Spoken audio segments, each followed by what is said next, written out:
सभी को मेरी तरफ से प्यार भरा नमस्कार। आशा करता हूँ सब अच्छे होंगे। मैं Rohit Kumar UC live channel से आपके लिए एक स्ट्रेटजी वीडियो या प्लान लेके आया हूँ। जो 50 डे का हमारे पास हम एक कोर्स स्टार्ट कर रहे हैं जी, जो सभी को फ्री ऑफ कॉस्ट रहेगा। तो इसमें हम क्या करेंगे जी, जो जनरल स्टडी कैसे आपको प्रिपेयर करना है, क्योंकि आपकी एसएससी सीजीएल की जो वैकेंसीज है इस बार 18,000 जो है आपकी वैकेंसीज है। तो आपको मैंने इसमें ये बताऊंगा कि हमारा जो पैटर्न रहेगा, हम किस हिसाब से अपना जनरल स्टडी को स्ट्रॉन्ग करेंगे, क्योंकि जनरल स्टडी ही एक ऐसा सब्जेक्ट है जो आपकी कट ऑफ को बढ़ाएगा और आपकी सिलेक्शन को करवाएगा।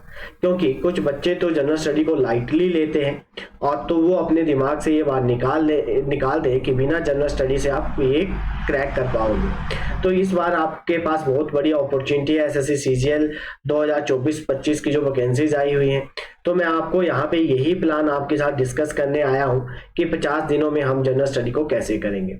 तो आज का डिस्कशन मैं आपके साथ स्टार्ट करता हूं कि कैसे ये हमारी चीज़ें रहेंगी और हमें कैसे कैसे इन पे फोकस करना है।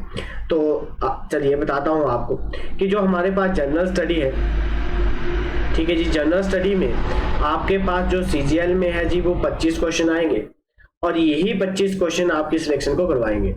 तो अब जनरल स्टडी जो है हमारे पास कैसे रहेगा, इसमें से आपको करंट अफेयर तो पढ़ना ही पढ़ना है, ठीक है जी। दूसरी बात, आपको इसमें से जो स्टैटिक जीके है, जो स्टैटिक जीके है वो भी मैं आपको करवाऊंगा। स्टैटिक जीके भी इंपॉर्टेंट है। उसके बाद जो आपके पास जनरल स्टडी में और कौन कौन सी चीज़ें आती हैं, जैसे आपको हिस्ट्री है वो तो पढ़नी ही पड़ेगी, ठीक है जी। जो आपको हिस्ट्री होगी, फिर पॉलिटी होगी, फिर हमारे पास जियोग्राफी होगी और इकोनॉमिक्स होगी। अब हमारे पास देखो, जो बच्चे क्या गलती करते हैं कि वो सोचते हैं कि हमने हिस्ट्री एक बार पढ़ ली। आपने हिस्ट्री तो पढ़ ली, हिस्ट्री में भी जी 3 ब्रांचेस हैं। कौन कौन सी? आपको एशियंट हिस्ट्री पढ़नी पड़ेगी जी, ठीक है जी, एशियंट हिस्ट्री पढ़नी पड़ेगी। उसके बाद आपको मेडिएवल भी पढ़नी पड़ेगी, उसके बाद आपको मॉडर्न भी पढ़नी पड़ेगी।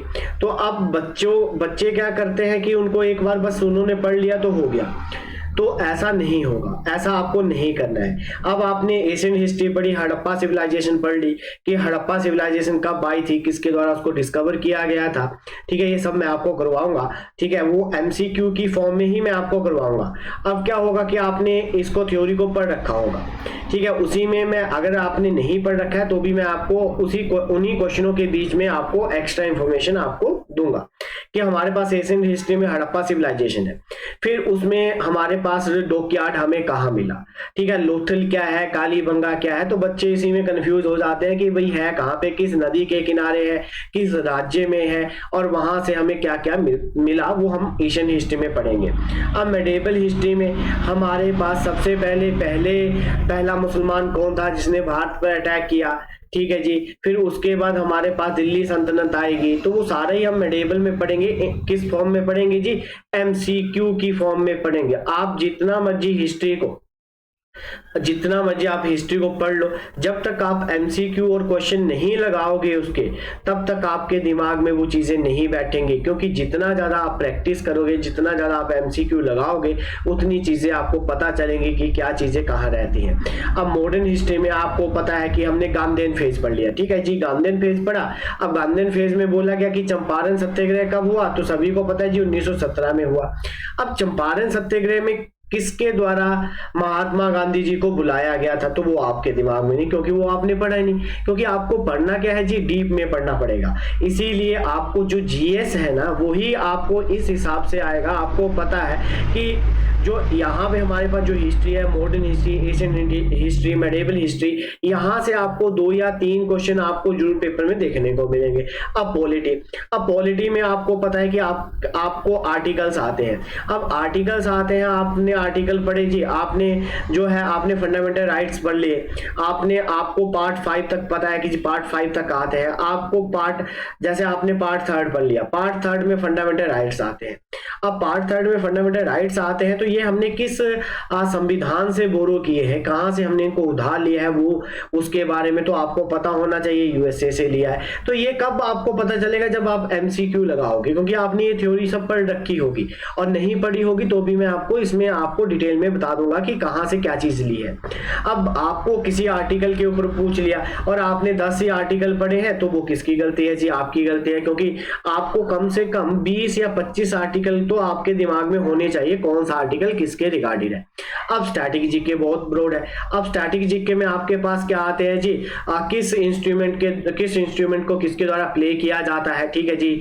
जो हमारे पास अल्लाह रखा जो है, जो तबला बजाते हैं जी, तो आपको पता होना चाहिए कि कौन सा इंस्ट्रूमेंट किसके द्वारा प्ले किया जाता है। तो ये सारी ही चीजें हम किस फॉर्म में करेंगे जी?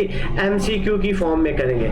अगर आपने मेरे साथ, हमारे साथ जुड़ के यूसी लाइव चैनल पे जुड़कर इन एमसीक्यू की प्रैक्टिस करी, और ये जो एमसीक्यू रहेंगे ये टॉपिक वाइज रहेंगे, ठीक है जी। जब मैं इंडियन सिविलाइजेशन करवा रहा हूं तो इंडियन सिविलाइजेशन के ऊपर जितने भी क्वेश्चन है वो मैं आपके साथ यहाँ पे डिस्कस करूंगा। जो 50 क्वेश्चन रहेंगे आपके, हर एक सेट में आपके पास 50 क्वेश्चन रहेंगे, फिर उसके बाद आपकी एक क्विज होगी। तो ये सारी स्ट्रेटेजी मैं आपके साथ शेयर करने इसलिए आया हूं ताकि आपका जो सीजीएल का पेपर है, जो आपका सीजीएल का जो पेपर है, एसएससी सीजीएल, जो आपका सितंबर या अक्टूबर में होना है, तो उसके लिए ये स्ट्रेटेजी लेके आया हूं। तो उम्मीद करूंगा कि आप हमारे साथ यूसी लाइव चैनल के साथ जरूर जुड़ेंगे और अपनी तैयारी को हमारे साथ कंटिन्यू करेंगे, क्योंकि अब ये तो मेरी स्ट्रेटेजी है। अब हम इसके ऊपर कल जो है क्लास रहेगी जिसमें हड़प्पा सिविलाइजेशन के ऊपर मैं आपके साथ 50 क्वेश्चन डिस्कस करूंगा। तो जी मैं सभी बच्चों से यही कहूंगा कि मेरे साथ जुड़े और उनको प्रैक्टिस करें। एक बार आप थ्योरी कर लें और उसके बाद मेरे साथ यहाँ पे प्रैक्टिस करें, ताकि आपको पता चल जाए कि आपकी थ्योरी के ऊपर कितनी कमांड है। बिना, क्योंकि एक बार पढ़ने से आपको जीएस नहीं आएगा, 2 बार पढ़ो, 3 बार पढ़ो, 4 बार, जब तक आप पढ़ोगे और उसके बाद एमसीक्यू लगाओगे तो ही आप जीएस में महारत हासिल कर सकते हो।